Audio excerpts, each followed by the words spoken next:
नमस्कार मित्रों।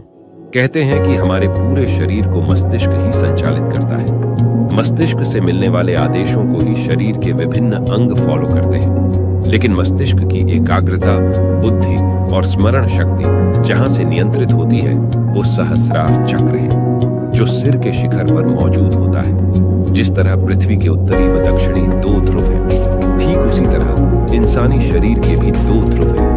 सहस्रार में मौजूद महत्वपूर्ण मेधा शक्ति ही वह हार्मोन है जिससे मस्तिष्क की तमाम प्रक्रियाएं प्रभावित होती हैं। यूं तो हमारे शरीर में मुख्य रूप से 7 चक्र मौजूद हैं। सूक्ष्म शरीर और स्थूल शरीर जिन केंद्रों पर मिलते हैं उन्हें ही चक्र कहा जाता है, लेकिन इनमें सहस्रार चक्र को सर्वोपरि माना जाता है। जिस तरह सूर्य के प्रकाश में अन्य किसी तरह की कोई रोशनी नजर नहीं आती, ठीक उसी तरह इस सहस्रार चक्र को भी शरीर में मौजूद सभी चक्रों में अग्रणी माना जाता है, जो हमारी सिर के सबसे ऊपरी शिखर पर मौजूद होता है। इसके साथ ही अन्य चक्र भी सहस्रार चक्र से ऊर्जा प्राप्त करते हैं। कहा जाता है कि जब व्यक्ति का सहस्रार चक्र जागृत हो जाता है तो उसे मोक्ष की प्राप्ति हो जाती है।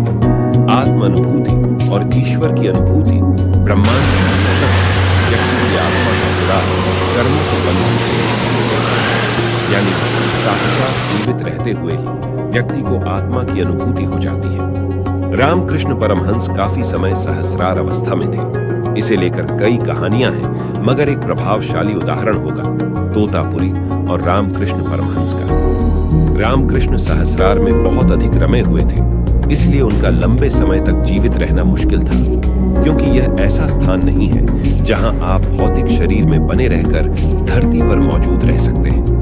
वह आनंदपूर्ण और शानदार अवस्था है, मगर वह शरीर में बने रहने लायक स्थान नहीं है। वह जाने वाला स्थान है।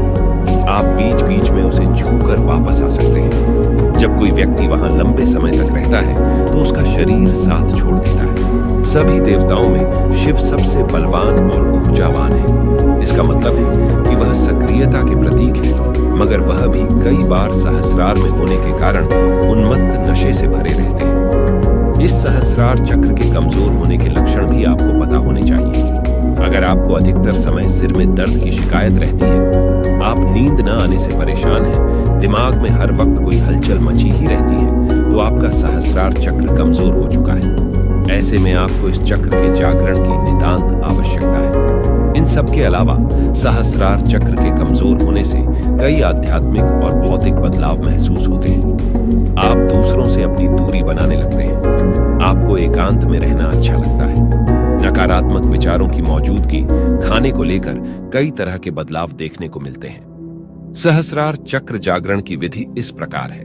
सहस्रार चक्र को जागृत करने का सबसे उत्तम तरीका है ध्यान। लेकिन अगर केवल ध्यान से आपकी समस्या का ध्यान नहीं हो पा रहा है तो आप चक्र हीलिंग स्टोन का इस्तेमाल भी कर सकते हैं। इससे आपका सहस्रार चक्र तो जागृत होगा ही, साथ ही आपको इस चक्र के कमजोर होने से हो रही दिक्कतों से भी मुक्ति मिलेगी।